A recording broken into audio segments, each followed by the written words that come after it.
HIMT, Hindustan Institute of Maritime Training. Good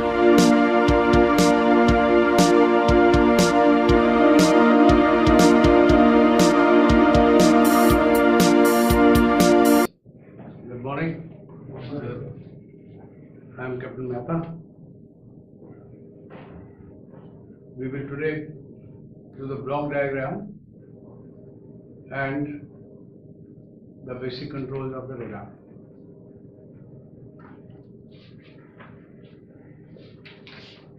So,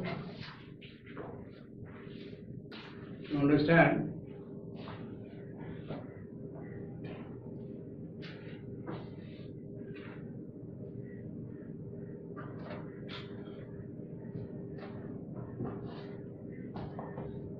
there is a CRT.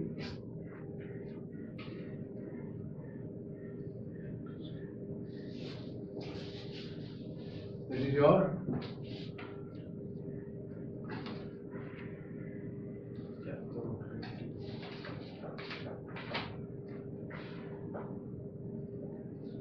cathode tube.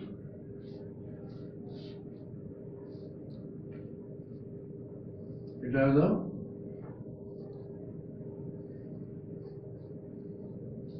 cathode which is at negative potential. This gets the signals from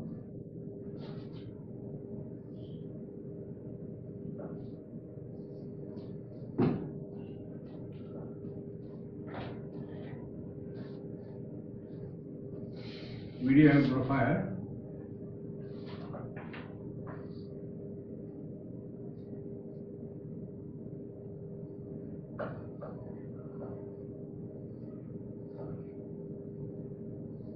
Analog signals gives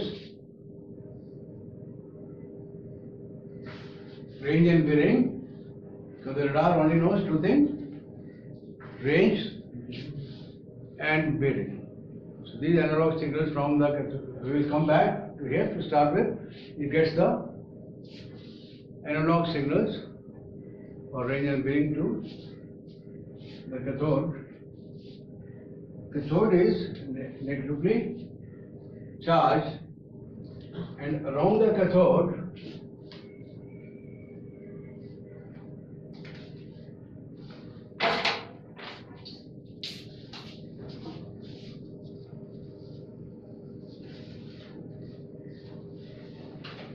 there is another cylindrical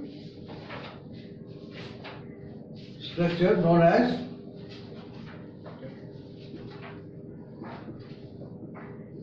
control grid. This is placed at higher negative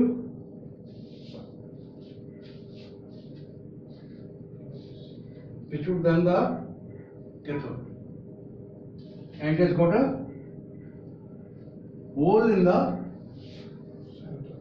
center. So as the harmonic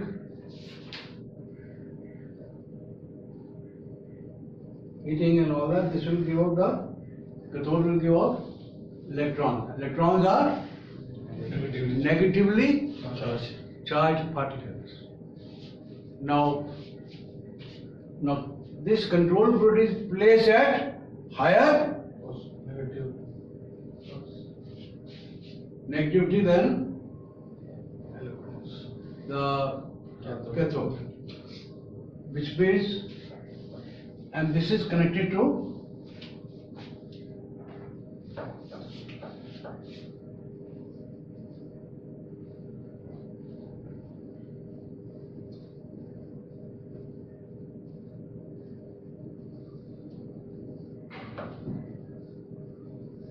brilliance control. Brilliance control, when it is fully anti-clockwise, that is 0, the negative potential of the control grid will be at the maximum. So when these electrons which are negatively charged, they come up, the same poles repel. So this is because of the control grid is higher negative potential, it will repel the electrons.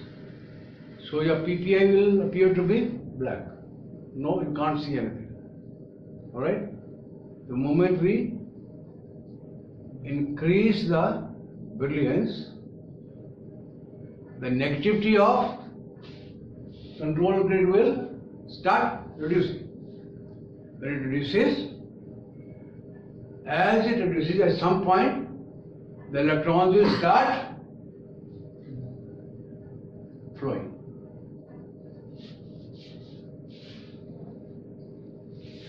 And they will start flowing and start going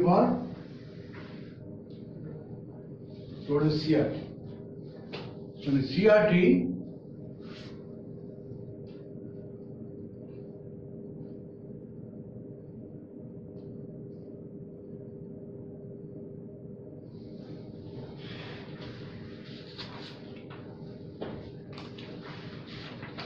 we will get the center, which is electron they will take.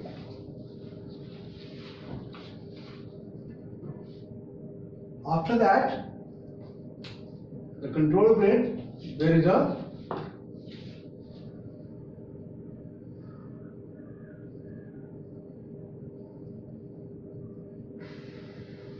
another cylindrical object which is known as first anode or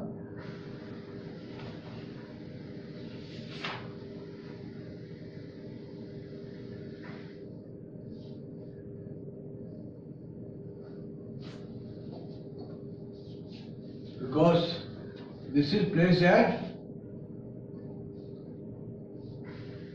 positive potential of 800 volts with respect to cathode. Now this positive charge and negatively charged electron will attract.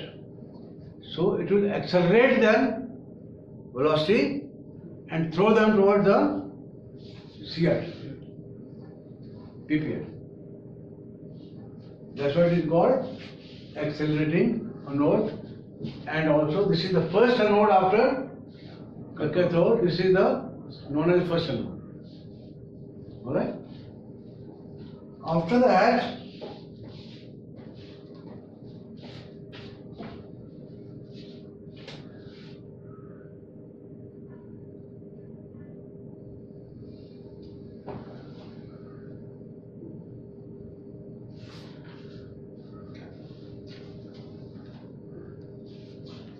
focus coil, which is connected to focus control.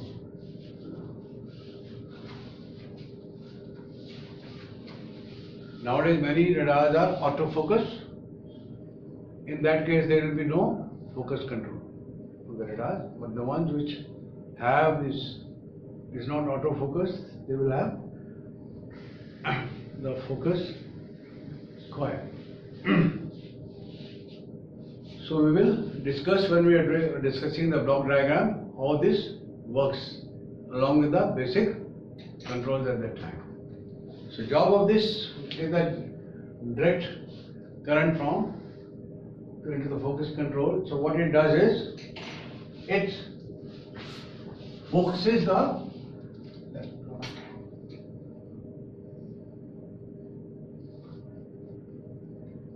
electrons into one range.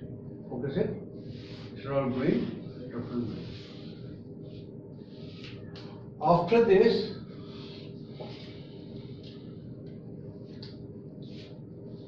there is another coil here known as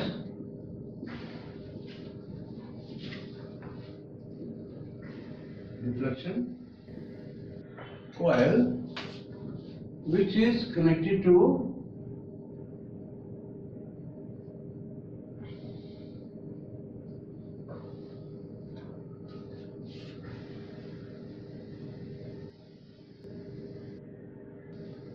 time base unit, which is connected to in turn to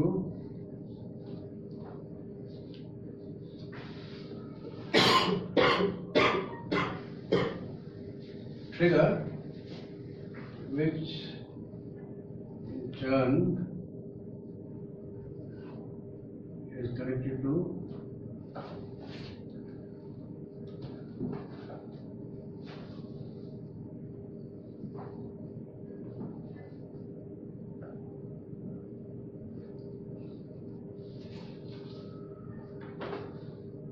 unit.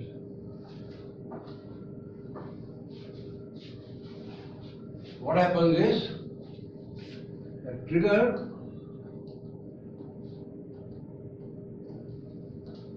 gives the spike wave through the time machine. Spike wave is very accurate, sharp. So this generates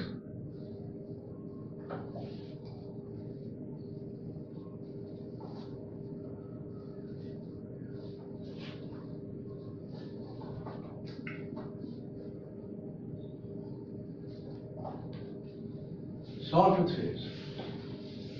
Sawtooth phase is that it is shaped like a carpenter's tool, saw. The teeth are like that, alright? So that is the amplitude in the beginning is 0. Slowly it increases to maximum and then it becomes sharply back to 0. What will happen? So as the amplitude increases, the magnetic field in deflection coil will also increase. So it will start bending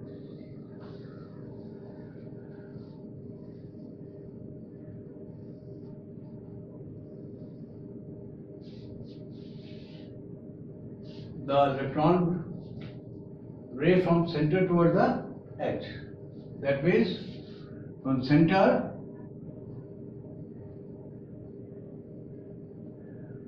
the trace moves toward the edge.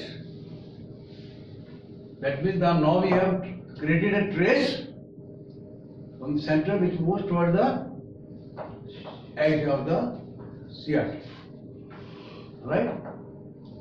But now we know that we need to have 360 degrees picture of the radar. So we'll see later on how we rotate it. But now this is how it is created. Now, trace it at the edge. Say for example, this is 6 mile range. Are you, when you put 6 mile range, are you interested in targets which are at say 6.5, 7, 8, 9, 12, 14 or 20, 24? Are you interested in those range? No. So there is no use of trace going beyond 0.6, 6.0. Though the radar wave is keep going. But on the radar PPI, we are not interested. That's why we put the 6 mile range. So we are not interested now any targets which are beyond 6 mile. So trace need not go beyond 6 mile. So at that point, the trigger will give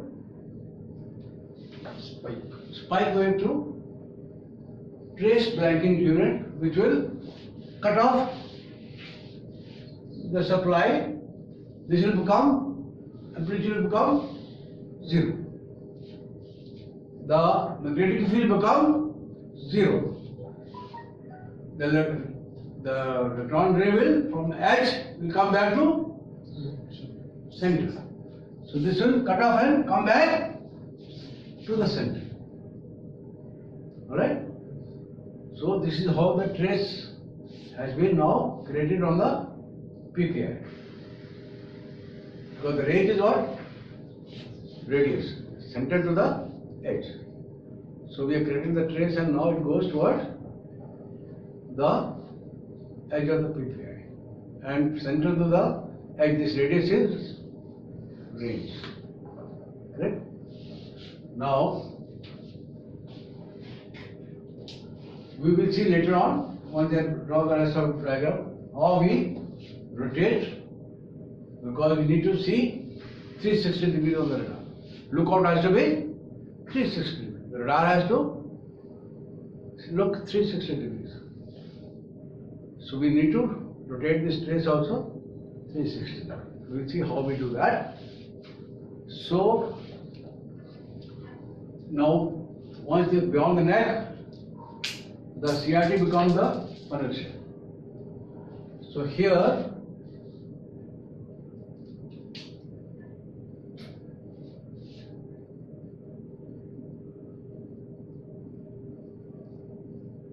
either side of CRT is coated with a chemical known as aqua gag. This is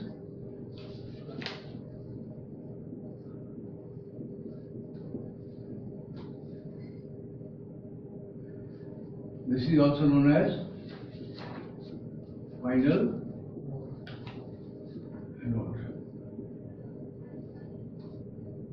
And this is placed at the positive potential of 18,000. Now, since this is positive, it will further attract the electrons, send them towards the PPI, because this is positive and electrons are negative, they attract each other. Also, this will protect the PPI CRT from external magnetic field. Because the external magnetic field, there are so many equipments working. There is a magnetic compass, then there is the magnetron, so many other things around that which can have this effect on the PPI. So this will protect them from the external magnetic field. And below the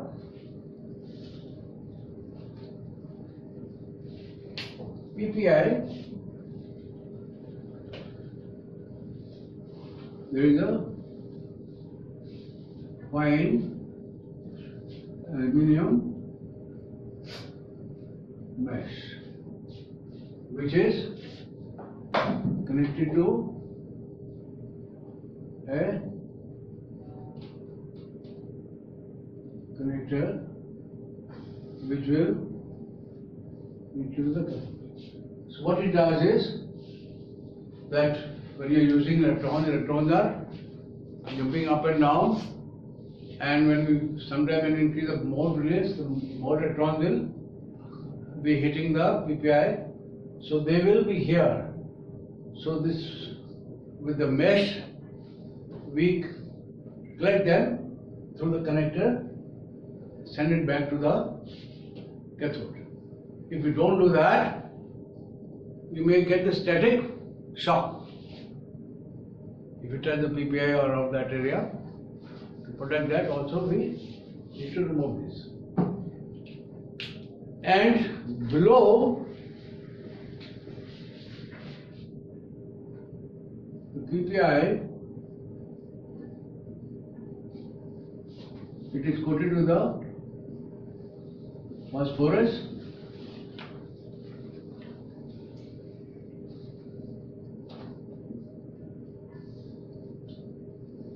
compound. Depending upon the ship owner's request, how much time he wants to keep the afterglow of the echo. Because when the echo will move, we need to know the trails from a direction to a direction moving. So the afterglow has to be retained. Otherwise, you will not know, it comes and goes off, how the only you'll get a single echo, then you will not know what is happening to the echo. So once it is the afterglow, you will know how the echo is moving. So depending upon the number of ports will be given here to retain the afterglow of the echo. Now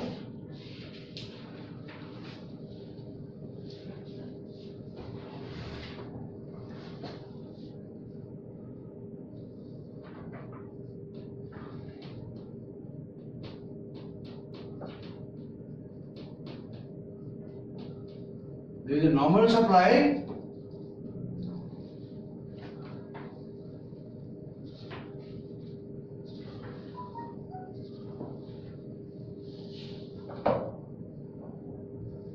and emergency supply. Because the critical equipment radar will be a normal as well as emergency supply to the radar. So here this will be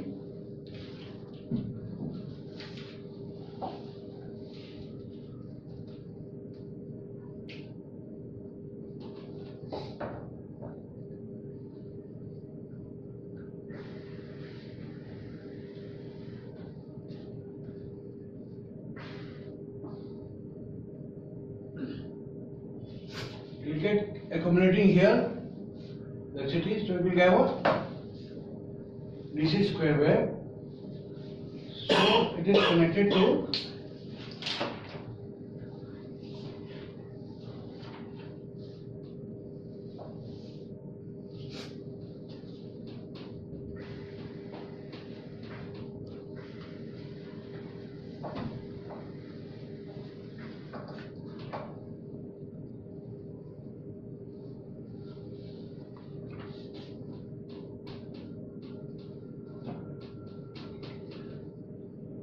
modulator,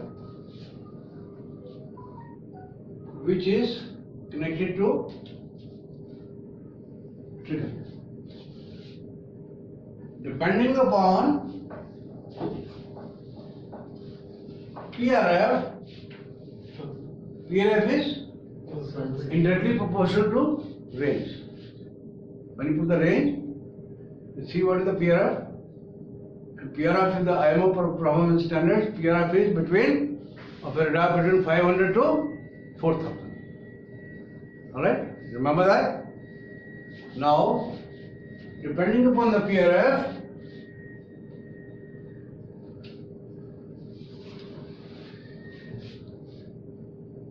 this trigger will give a spike wave to modulator, which will release take the electric supply from here and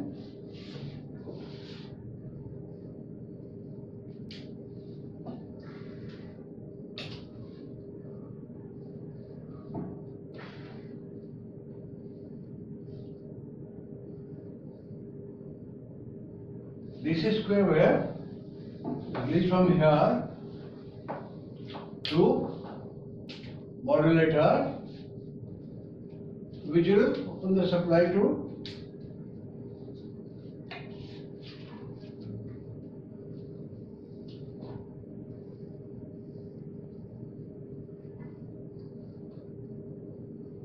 transmitter. It will open supply to transmitter. So transmitter will have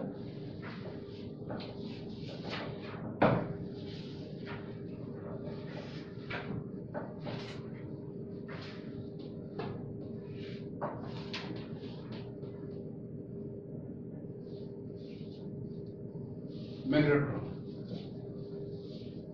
Have you seen a spare magnetron on board the ship? Yes. Huh? How it looks like?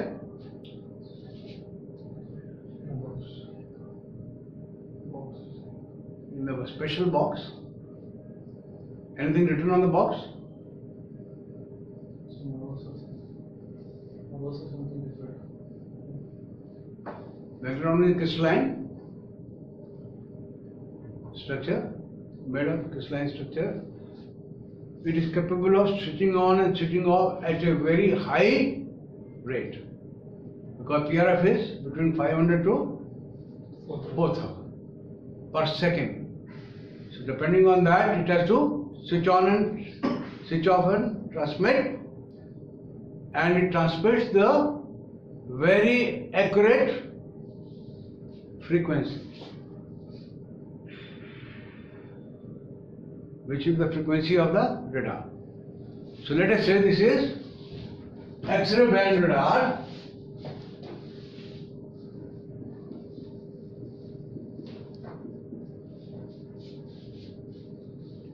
X-ray band is the frequency between 9.1 to 9.5 gigahertz. So let us say frequency what chosen is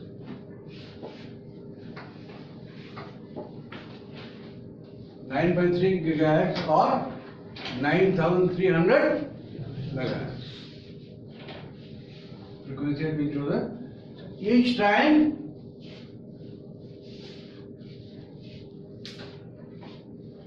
the DC square wave is, so it says the radar, the transmitter will transmit 9,300 megahertz. Fixed frequency, very, very accurate. And at what?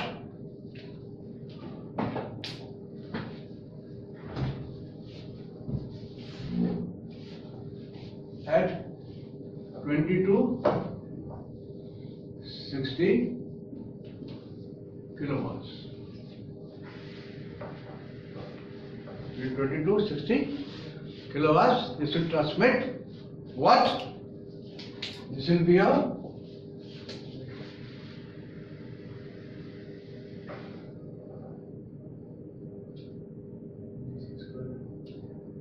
AC square now this frequency is very high, very high. This cannot be transmitted through ordinary cable. So from here we connect the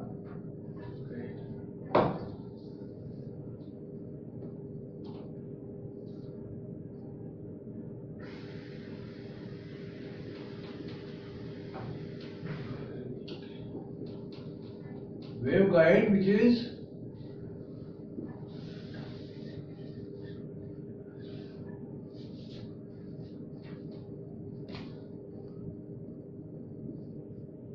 made of non-ferrous, because if it's made of steel or something, it will start corroding after some time. A lot of inside the corrosion rust etc. get formed. So it's made of a non-corrosive material, non-ferrous material, which do not corrode. And if you have this cross section of this waveguide,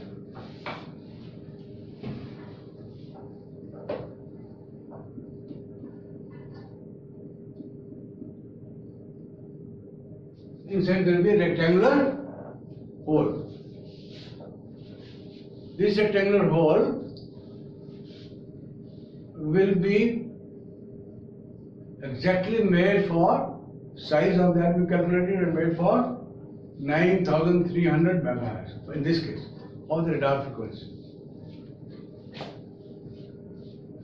If you use by mistake the other from any other borrow from sister ship or from Shivman, that hole will be different.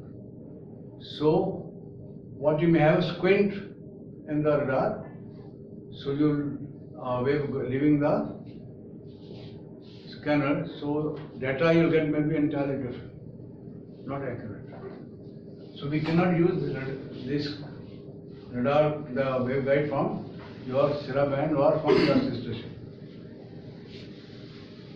Now this is connected to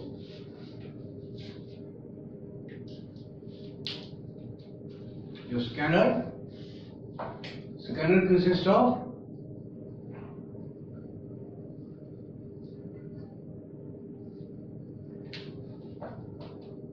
azimuth, motor, and this is your scanner. Now scanner is made in such a way that it will only receive the same frequency which is your radar. It will not receive any other frequency. Because when we are congested anchorage or in the port, so many other ships are operating radars, so you don't get any interference, known as stirring. It is a curved lines you'll get on your PPI, showing that some other ship is transmitting on the same frequency. The same manufacturer will not try to have many radars of this same frequency operating in that area on the ships. He will try to have different. So maybe some other brand radar is operating nearby, or so they will try not to repeat this frequency of too many radars. So what happens is that you don't have any interference when so many radars are working around you, because your scanner and receive. And here, azimuth motor, like your IMO performance standard, that the azimuth motor should be so strong that in 100 knot speed there should be no deviation in the RPM of the scanner, which is done in your characteristics of the radar. Now, this is connected to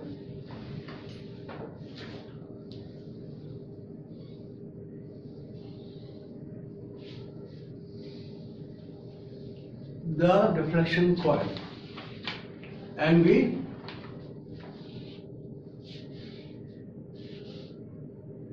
put this your trace on the scanner and the direction of the scanner. We make it same, so that if the scanner is facing in one side, so will be your trace, and this trace will move at the same speed as the rotation of the scanner, so that whichever side the scanner is facing, moving, same side will be the trace will be pointing. So we synchronize the both together, all right, and that is how the trace gets rotated. All right. Now we created the trace, we made it move to from center to the edge, and then and it came back, comes out. We will see when we do further that how the trace moves up and down, and then this gets connected to the azimuth motor. Now we also saw that in your when you are doing your vectors for maximum range, or the maximum direction range of the radar, that the waveguide should be as short and as straight as possible. It should not have any bends, or it should not be very long, because there will be loss of the power, radar power from this. So radar range will get reduced. So transmitter will be generally in the behind your wheelhouse, somewhere gyro room, just below the mast, so that the waveguide will lead directly up the mast, below onto the scanner. Alright, to avoid loss of transmission, avoid any bends in the waveguide, and plus it could be the shortest distance. So the unnecessary long we don't keep, because that also will result in loss of energy of the radar and the wave. Now this is connected to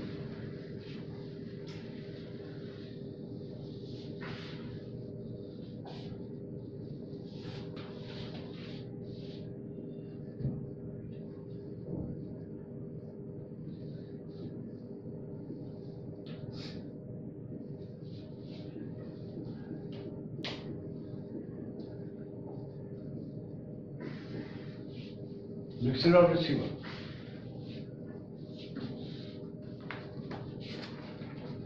Now, receiver is very, very sensitive, because this is also one of the, in the same factors for the maximum detection range, one of the factor is receiver sensitivity.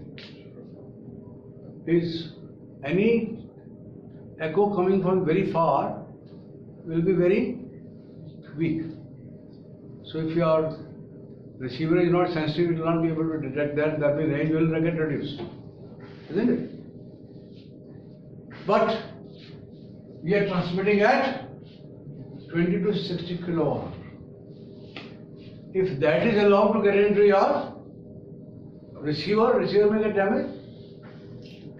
For example, if I put some bomb next to your ear and blow it here, your eardrum may get damaged, isn't it?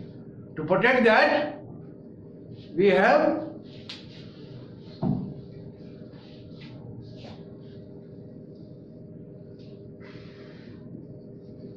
TR cell. TR cell is a glass tube. You have done that also in the deionization delay for factors for minimum detection range. It is made of glass with electrodes at the potential difference, and inside is your inert gas and moisture. So when we transmit high energy, that ionizes the inert gas. Ions are positively charged, isn't it? And moisture is good conductor. So here this will be like that. You can say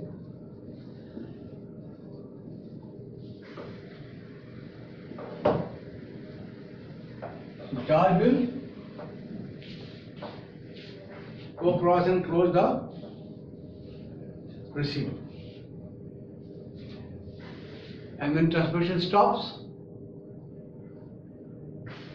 now the gas has to deionize. For example, if I press my skin with a force, my skin will go down immediately. When I remove the force, it will take a little time to come out, isn't it? Similarly, the ionization takes place very fast with the high energy, 20 to 60 kilowatt. But when that stops, transmission stops, it takes a little more time to deionize. That will increase the minimum range. Say what we have calculated was 0.05 microsecond delay in deionization will cause increase of minimum detection range by about 7.5 meters, isn't it? Now, what frequency will come here? Same frequency. Because the radar and scanner will receive the same frequency. So this is your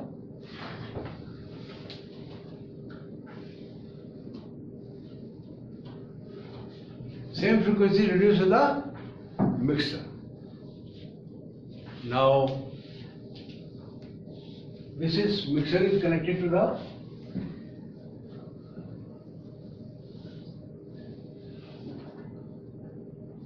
local oscillator. Local oscillator. This is connected to the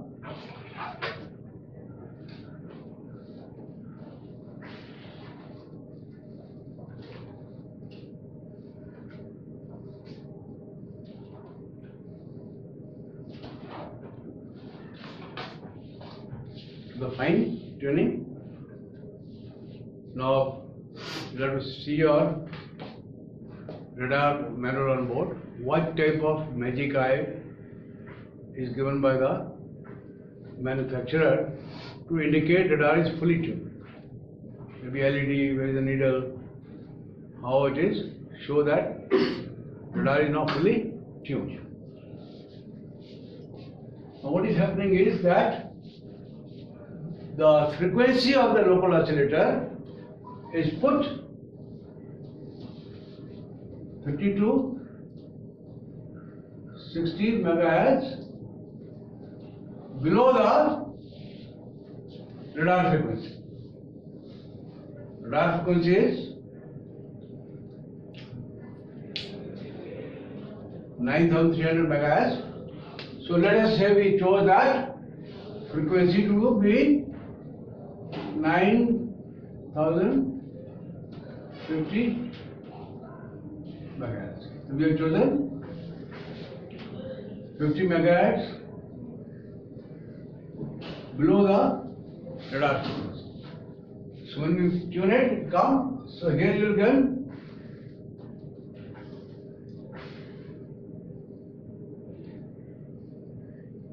local oscillator frequency 9250. Difference of the two will get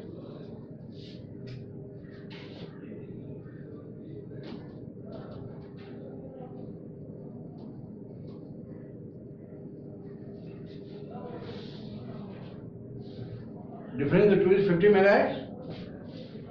Now when you tune it exactly, the difference of the two 50 megahertz frequency will now be acting as a intermediate frequency. Now this is a low frequency. Now we can use cable, because you can't connect the waveguide to a motherboard, transistor, charistors, and other things. That we can't do that. So we need a cable to do that. So that is how we have introduced a local oscillator here. When we tune it to get the exact IF frequency. But there are two types of oscillators.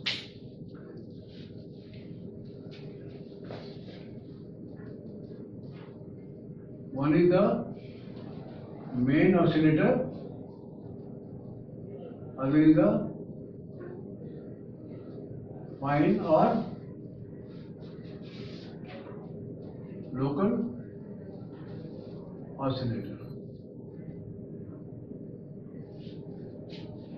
This main oscillator, or we call also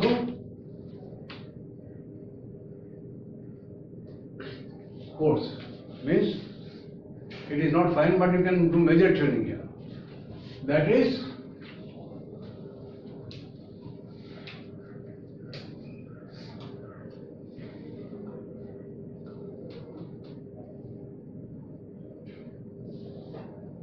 it is also on the transmitter unit, which is in the maybe behind our wheelhouse, because it contains the magnetron. We will like to have a magnetron near the magnetic compass or PPI, because it will affect the magnetic field, will affect them. So that's why we are keeping it at the back. Therefore, for the same reason, we are keeping the spare magnetron also away from the magnetic compass and the CRT, depending on what is written on the top of the box. Will be the minimum distance. The spare magnetron has to be kept away from the magnetic compass and this. If nothing is written, at least we should keep minimum 10 meter distance. If nothing is written in the box, we should minimum keep 10 meters distance from the magnetic compass and this.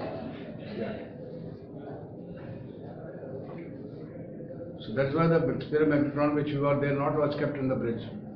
Correct? Do you have any magnetron in your house? In your home? Do you have a magnetron at home? Have you please see closely on your microwave ovens. When this radar was invented, the inventor was very fond of chocolates. So whenever he used to operate it, his chocolates would melt in the pocket. Then probably he thought some heating property has got, so that is how the microwave oven is a byproduct of radar. So you find there a small magnetron. Don't open it and spoil your microwave oven. Alright? So it is very steady because it has to switch on off at very high, between 500 to 4000 PR per second. Any other equipment, electrical equipment, you do that, and then it will stop working, or there some defect will come. It is a very steady and very accurate frequency for which it is there, generates that. Now we have generated intermediate frequency which is lower. Now we can connect the receiver with a cable which we can use with other electronic equipment. Now which are the components which are connected with the waveguide? Transmitter, scanner, TR cell, mixer or receiver, and local oscillator. 5 components. Alright? Are connected with the waveguide. And now we have generated an intermittent frequency which is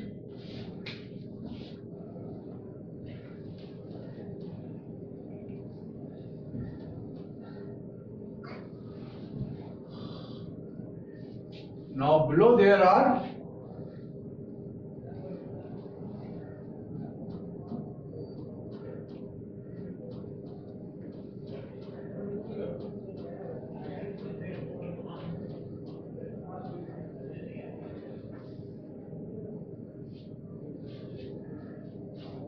series of amplifiers.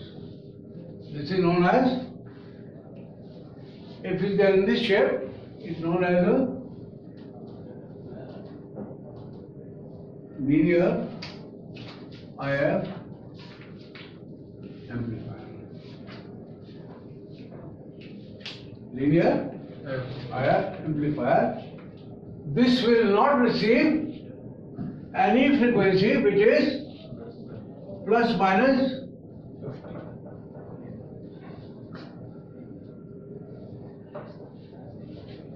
that means you have to tune your radar, local oscillator, fine tuning very carefully, so that only then it will receive, and then it will come and connect it with a VDA. In between, there will be a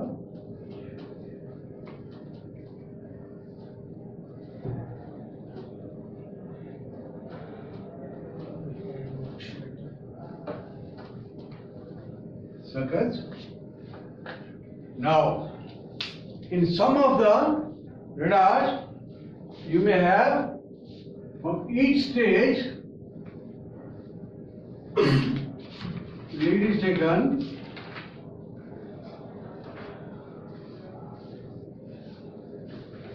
in this case. This is known as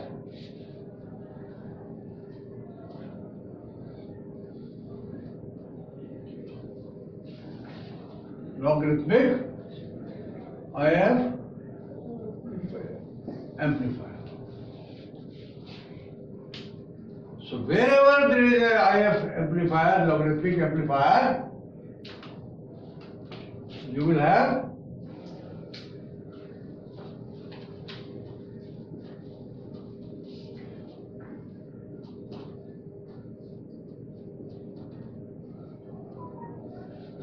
contrast control. Wherever linear amplifier, this will not be there. Contrast control. When there is a logarithmic IF amplifier, there will be a contrast control. What contrast control does? Differentiate between the background of the echoes and strong echoes and weak echoes. So you have a contrast control. And then there are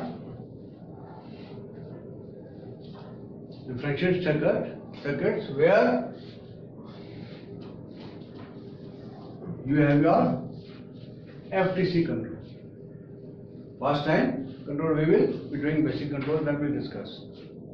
And in your video amplifier you will have sensitive time control or for the C control.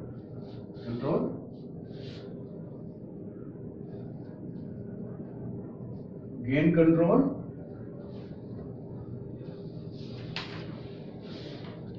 then you have your EBL,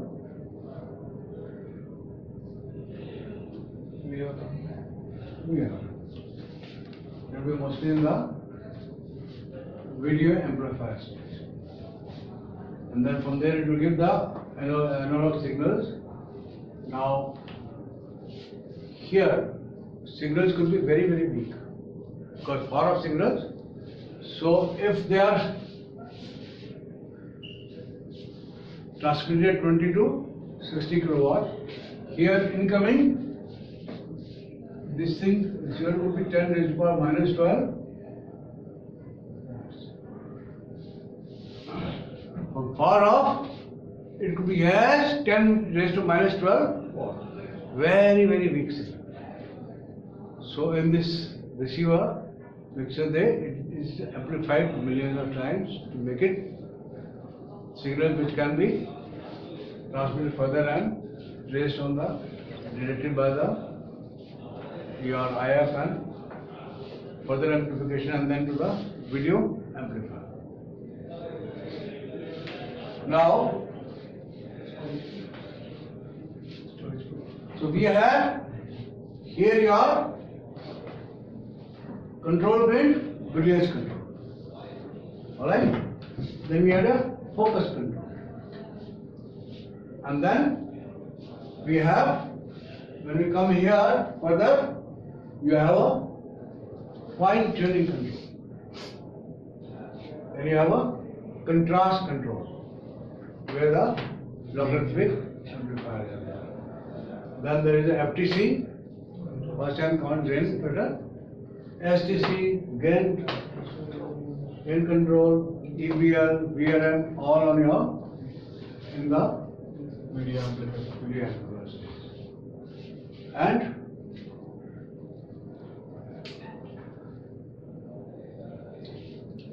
so here it is your, or is it DC square wave, but here it is goes in the form of radar transmission wave in the form of the AC square wave, right?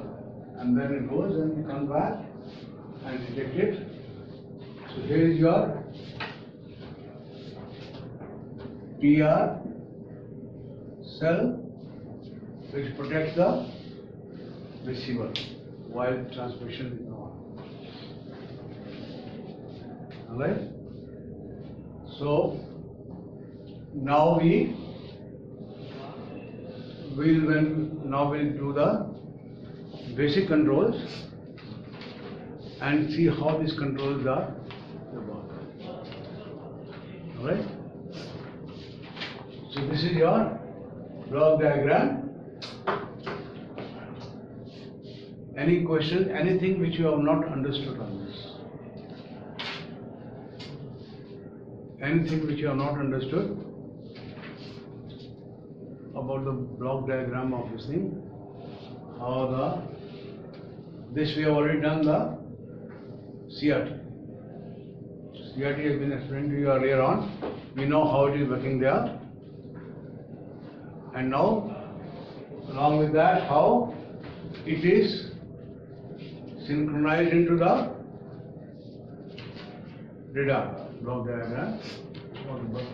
And you will see here who is at the heart of the radar, who is controlling everything, who is the master controller or master, who is trigger. Trigger is the master control, which is sending signals, controlling, transmit, cut off, this, new transmit, everything. It is a very, very important, the heart of the radar. Alright? That's the highly synchronized circuit, which is controlled by the trigger. Alright? Yes, sir. Any questions? Now when we do the basic controls after the break, we will again come back Yes, sir. and see how they work. But can you tell me, after we transmit, what do you think should be the first control you will touch? Looking at this diagram, I want you to think and tell me. After we have done everything, now we want to form standby. We have put the switch to transmit. Which is the first control? Look at this diagram and tell me which is the first control you will touch and operate. Tune? Focus control.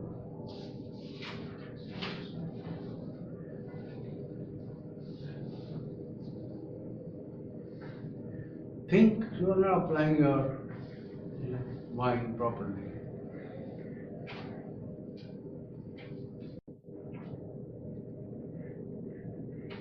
When you transmit, how the PPI will look?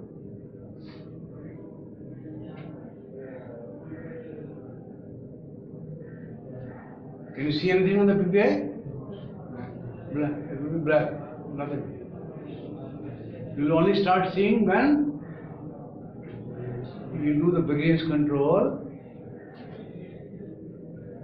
The whole thing will start opening on, you will be able to see.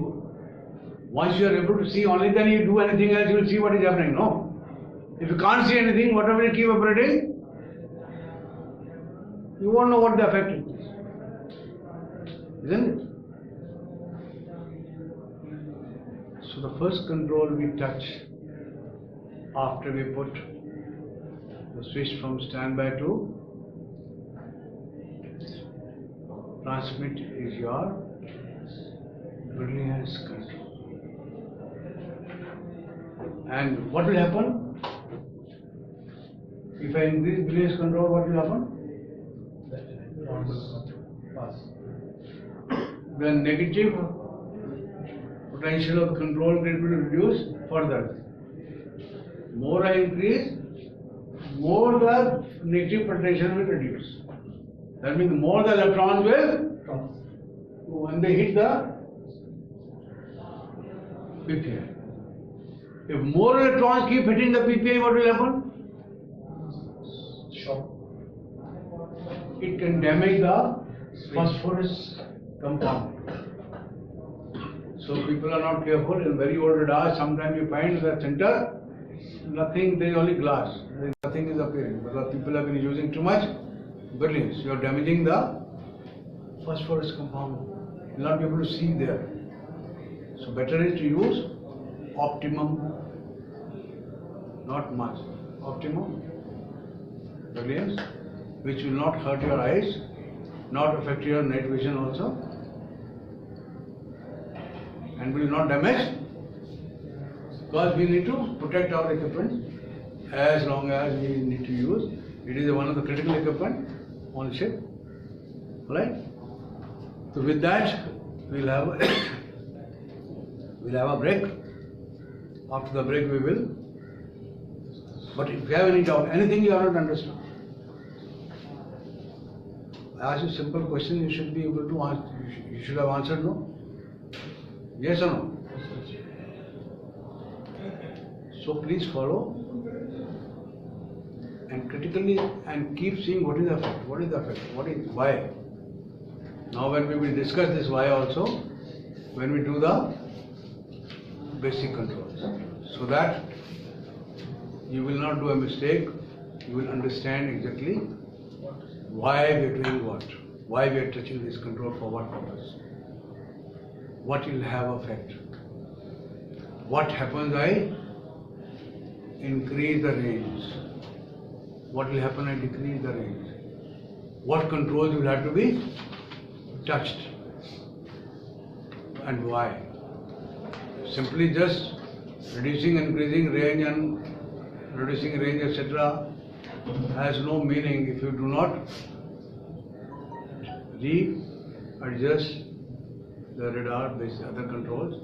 We will discuss after the break, so that you are empowered, you are become competent radar operators. Right? Thank you.